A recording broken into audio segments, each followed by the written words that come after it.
4 भाजप जिंकलेली आहे आणि 4 महाविकास आघाडी जिंकलेली आहे। किरणकडे जाऊया। किरण, उत्तर महाराष्ट्रातले अपडेट।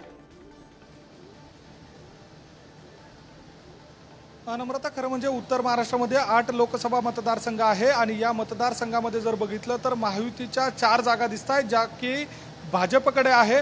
शिंदेच्या शिवसेनेकडे 2 जागा होत्या, मात्र त्या पिछाडीवर दिसत आहे। एक नाशिक लोकसभा मतदारसंघ ज्या ठिकाणी ठाकरेंची शिवसेना ही आघाडीवर आहे, तर दुसऱ्या बाजूला शिर्डी लोकसभा मतदारसंघाची जर परिस्थिती बघितली तर त्या ठिकाणी ठाकरेंची शिवसेनाच आघाडीवर दिसते। त्या ठिकाणी भाऊसाहेब वाकचौरे आघाडीवर आहे, तर तिथे असलेले सदाशिव लोखंडे हे पिछाडीवर आहे। दुसऱ्या बाजूला आपण दिंडोरी लोकसभा मतदारसंघाचा जर विचार केला तर त्या ठिकाणी डॉक्टर भारती पवार या पिछाडीवर आहे आणि त्या ठिकाणी भास्कर बगरे जे शरदचंद्र पवार गटाचे जे उमेदवार आहेत ते आघाडीवर दिसून येत आहे। दुसऱ्या बाजूला अहमदनगरमध्ये काटेकी टक्कर आहे, त्या ठिकाणी सुजय विखे हे आघाडीवर असल्याचं चित्र बघायला मिळतं आहे। दुसऱ्या बाजूला जळगावचा गड मानला जाणारा जो रावेर आणि जळगाव लोकसभा मतदारसंघ आहे त्या ठिकाणी भाजपची सरशी बघायला मिळते।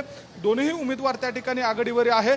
स्मिता वाघ या जळगावमधून आघाडीवर आहे, तर रावेरमधून रक्षा खडसे आघाडीवर आहे। एकनाथ खडसे यांच्या त्या स्नुषा आहे आणि दुसऱ्या बाजूला धुळे लोकसभा मतदारसंघाची जर परिस्थिती बघितली तर त्या ठिकाणी भाजपचे सुभाष भामरे हे आघाडीवर आहे। दुसऱ्या बाजूला शोभा बच्छाव आहे, त्या देखील काटेकी टक्कर देत आहे आणि कमी अधिक फरकानं हे आघाडीवर असलेले हे मतदारसंघ आहेत। त्यामुळे 2 ते 3 जागा अशा आहे की त्या कमी फरकांनी आघाडीवर आहे। काटेकी टक्कर बघायला अगदी म्हणजे शेवटच्या फेरीपर्यंत तिथे काय होईल हे सांगता येत नाही।